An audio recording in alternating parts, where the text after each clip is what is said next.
Assalamualaikum warahmatullahi wabarakatuh. Shamarka fuunee kabajamtoota daawwattoota Aishaa Indakadiirtuuf akkam jirtan nu nagaa jirra alhamdulillahi rabbil alamin. Daawwattoota keenya har'a deebi'ee dhufee jira. Akkuma mata duree irratti argitan warri Fooziyaan eessa badde jettan agaduma viidiyoo kiyyaan wajjin tura takka takka isiitiin waa'ee Fooziyaa isinitti himee jechuudha daawwattoota keenya. Akkuma argitan kana viidiyoo kana keessatti ofii kiyyaa waa'ee Fooziyaa Soomalee waa hedduu viidiyoo kana keessa kan jiru jechuudha. Asitti buna danfisaa jira. Iddoo meeshaa itti viidiyoo hojjannu ta'innitiin buna dhaabataa irra jechuudha. Guyyaan kun jummaadha. Jummaa sa'aatii booda gara hojii deemnee achitti buna dhaabee jechuudha. Hojiirrallee hafuun hin taatu. Jummallee xiqqoofataa jechuun ni barbaachisa waan ta'eef. Bakka hojiitti haala kanaan bakka viidiyoo itti hojjannutti firdoosaa hojjetan irra jira. Namoonni hunduyyuu Kadiirillee maamillee yaa'anii jiranii. Iddoon kun iddoo meeshaa itti viidiyoo hojjannu jechuudha daawwattoota keenya. Kana fakkaatanii jedha amma kallattii maamii jira ciiseera amma kallattii waa'ee dhufeefitti yoo isin dabarsu namoonni hedduu yeroo viidiyoo mana keessatti batalay kushiinaa keessatti adda addaa hojjetaa Fooziyaan eessa dhaqxe jettan yoo viidiyoo akkasii gadhiisu sababni isaallee ni beeytanii Fooziyaa wajjin na beeytan jechuudha yeroo dheeraadhaaf Fooziyaan bira turtee jirti Fooziyaan nama guddaa galateeffadhuudha jireenya kiyya keessatti waa hedduu wajjin dabarsinee jirra jechuudha. Baay'ee na gargaartee turte ammaan garuu Fooziyaa yeroo ammaa kana biyya alaa deemuudhaaf piroosesii jammartee turte paaspoortii yeroo dheeraatti namaa qabama amma gizee aanaa kana asirraa jira malee jechuudha daawwattoota keenya yeroo duraa ji'a 4 ji'a 3 namaa qabama amma garuu maskaramii guyyaa 9 moo 19 na fakkaate guyyaa 19tti qaxaroo qabdi jechuudha daawwattoota keenya haga sanii haadhatii bira ta'a jettee biyya galtee jirti. Gaafa guyyaa paaspoortii fi qaxaroon ga'u garuu ni dhufte jechuudha daawwattoota keenya na bira dhufte walumaan deemna jechuudha iddoo paaspoora yoo naa mijaa'e achitti illee ni waraabaa yoo naa mijaa'in garuu Fooziyaa gizee arge walumaan gizee gara mana kiyyaa gorre ni waraabaa na bira bultee deemte jechuudha yeroo dhuftullee. Biyya alaa deemuun kiyya eegan oollee dirqama xiqqoo haadhatii wajjin turuu nu barbaachisaa jetteerti.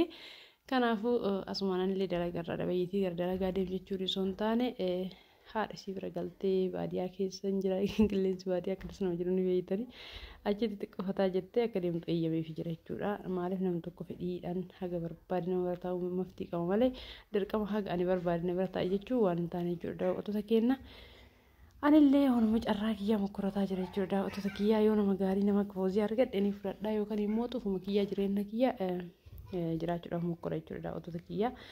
Kana fakkaatanii jedha daawwattoota kiyyaa waa'ee Fooziyaa asitti immoo akkuma argitan kana daawwattoota kiyyaa viidiyoo irra waraabee kuni akkaataa jaallatti hojjetan sin agarsiisu osoo hin taane siliindarii kiyya keessa gaaziin hin jiru dhumee jira. Akkuma carraa ta'e mabiraatiin badee jira. Kana jecha maal gochuu qaba ree kasala qabsiisee wal eeggachuu qaba malee jireenyi dhaabattu jechuudha. Jireenyi argadhe yookaan dhabii jechaaf wanta jiraatamu osoo hin taane dirqama.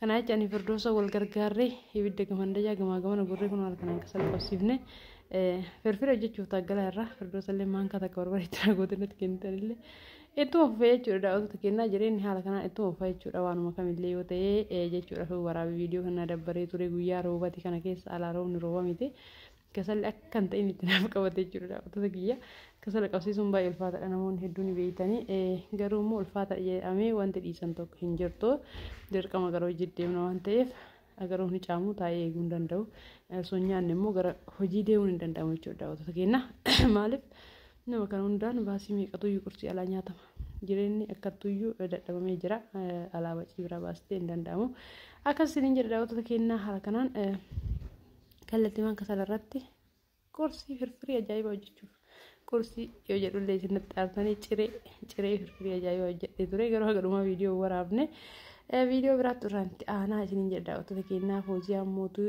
waa'ee Fooziyaa warra na gaafattanii haala kanaan na bira deemte malee wal dhabnee yookaan immoo waa na goote yookaan waa isii godheeti biti kana bira deemte firdoosa na gargaaruun akkuma itti ofeetti jira firijii keessaa waan barbaadu na baasaa jirti.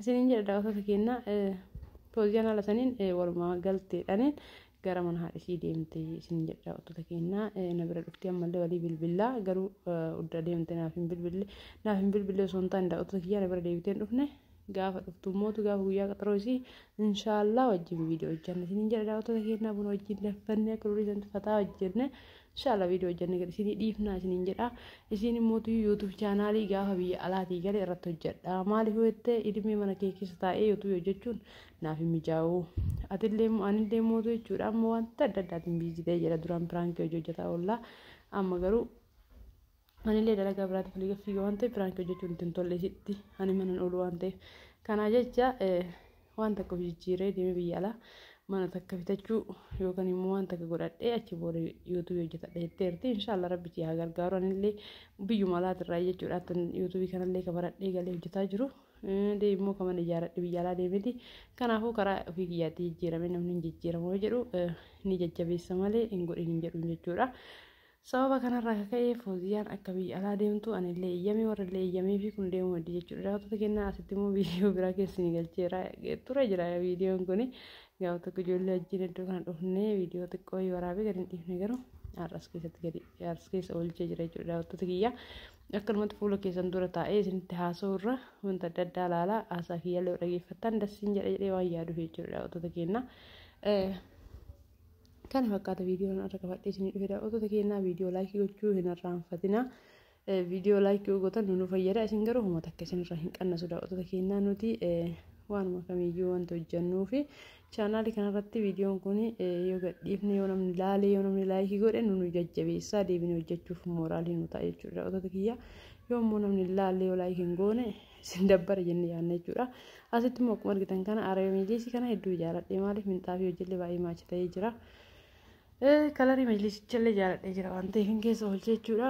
Warra kiyya jaalattan bitachuu dandeettanii warri immoo kun isin hin ta'in ka isin ta'e qada isin jedhe filattanii bitachuu dandeettan jechuudha. Ani sama dhiifama kalarii arungaarii yookaan immoo magariisa isa jedhamu kan baay'ee jaaladha. Kanaaf hin jechuudha mircaa kiyya waan ta'eef majlisiin kun meeshaan barbaadan qabu. Ashaan dakadir chaanaalii jiru jalatti akka argamu ni beektanii meeshaa oriijinaal argattan isin jedha daawwattoota keenya nu bira dhuftanii wanti isin barbaadda wanti dhabame kamiyyuu hin jiru ammaan garuu viidiyoon kiyyadhaa ka waa'ee Fooziyaa qabatee waa'ee Fooziyaatu dhiyaatedha. Achumaan immoo ijaan waan gaarii waan jaaladhu akka isin laaltaniif keessa isin oolchee jechuudha daawwattoota keenya. Ammallee viidiyoo kiyya hin xumuramne viidiyoo kiyya laayikii godhaa isiniin jedha meeshaa farniicharii elektirooniksii meeshaa mana keessaa kamiyyuu akka isiniif qopheessinu akka isiniif biyya barbaadan isiniif geessinu ni beektanii asilleen immoo guyyaa jummaa tokko guyyaa haala gaariidhaan dabarseedha inni irraanfannee waan ta'eef isinii keessa oolche nyaata biyya keenya keessaa kan akka isin hawwitan batalay biddeena waxii diimaadhaan akka jaalattan akka beeka biyya namaa keessa yoo ta'u kana hawwa waan ta'eef jechuudha daawwattoota keenya haala kanallee kanaaf hin keessanii oolchisanii jechuu barbaadeetti daawwattoota keenya viidiyoon kiyya akkuma itti fufeetti jira ammaaf garuu gara xumuraatti irra ga'ee jira jechuudha daawwattoota kiyyaa viidiyoo meeshaa piraankii wanta adda addaa chaalenjii qabadhee agarsiisanii dhufutti nagaa naa turaa fayyaanaa ta'aa ani ammaaf xumuree jira assalaamu alaikum warahmatullaahi wabarakaatuhu rabbiin nagaa walitti nu haa deebisu isin jedha daawwattoota kiyyaa isin jaaladha isin kabaja.